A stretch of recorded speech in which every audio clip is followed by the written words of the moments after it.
বাড়ির বাচ্চারা বায়না ধরেছিল জোলাবাতি খেলবে, যেই বলা সেই কাজ। তারা যা বলবে তাদেরকে তা করে দিতেই হবে, তারা তো খুব নাছোড়বান্দা। আমাকে বলেছিল রান্না করে দিতে, তো তারা মাটির চুলায় খিচুড়ি খাবে, সবজি খিচুড়ি আর ডিম। বাচ্চারা আমাকে রান্নার কাজে হেল্প করতেছে, আমি সব কিছু ঘরে কুটে রেডি করে রাখছিলাম, তো তারা সব কিছু নিয়ে আসলো। আমার যখন যা লাগছে তাই তারা এনে দিচ্ছে। বাচ্চারা খুব এক্সাইটেড ছিল, মাটির চুলায় রান্না হবে তাই। মাটির চুলায় রান্না করার জন্য তারা লাকড়ি কুড়িয়ে নিয়ে আসছে। সবজি খিচুড়িটা মাখিয়ে বসাবো, তো তাই ফার্স্টে আমি হাঁড়িতে পেঁয়াজ দিয়েছি, তারপর মশলাগুলো দিব। তো হলুদের গুঁড়ো, মরিচের গুঁড়ো, তেল, লবণ, যা কিছু লাগে আর কি সব কিছু দিয়েছি।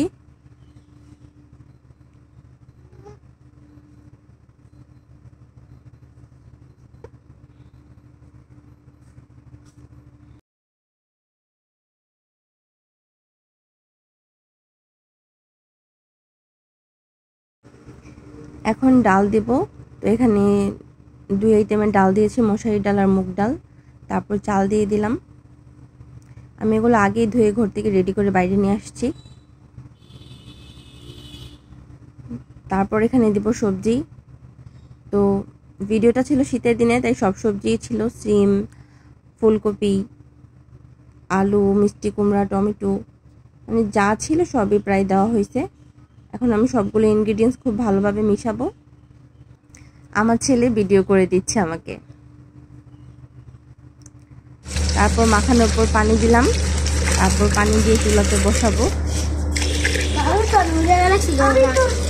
চুলাটা ধরাতে অনেক কষ্ট হয়েছে, কারণ আমরা তো কখনো মাটির চুলায় রান্না করি না। প্রায় আধা ঘন্টা লেগেছে এই চুলাটা ধরাতে।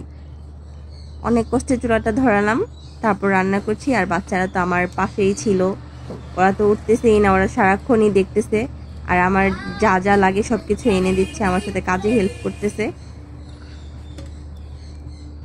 তো যাই, আমার ছেলে এখন আমাকে লাকড়ি কেটে দিচ্ছে রান্না করার জন্য। আমার দুষ্ট বাচ্চাটা।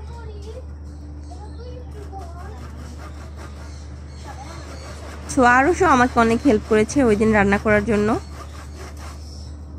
ভিডিওটা অনেক আগের, বাট পোস্ট করতে অনেক লেট হইল।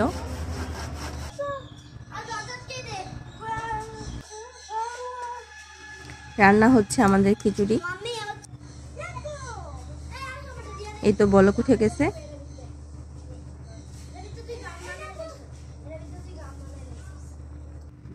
আলহামদুলিল্লাহ রান্না কমপ্লিট। এখন ডিমটা রান্না করব। ডিমটা গ্যাসের চুলাতেই রান্না করেছি, কারণ মাটির চুলাতে আর রান্না করা সম্ভব হচ্ছিল না। অনেক কষ্টে খিচুড়িটা রান্না করেছি।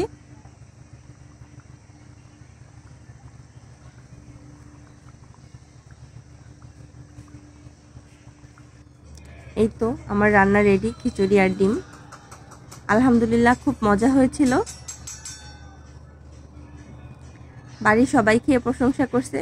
বাচ্চাদের জোলাপাতি, বাট খেয়েছি বাড়ির সবাই, আমরা বড়রাও খেয়েছি। আলহামদুলিল্লাহ। ভিডিওটি দেখার জন্য ধন্যবাদ।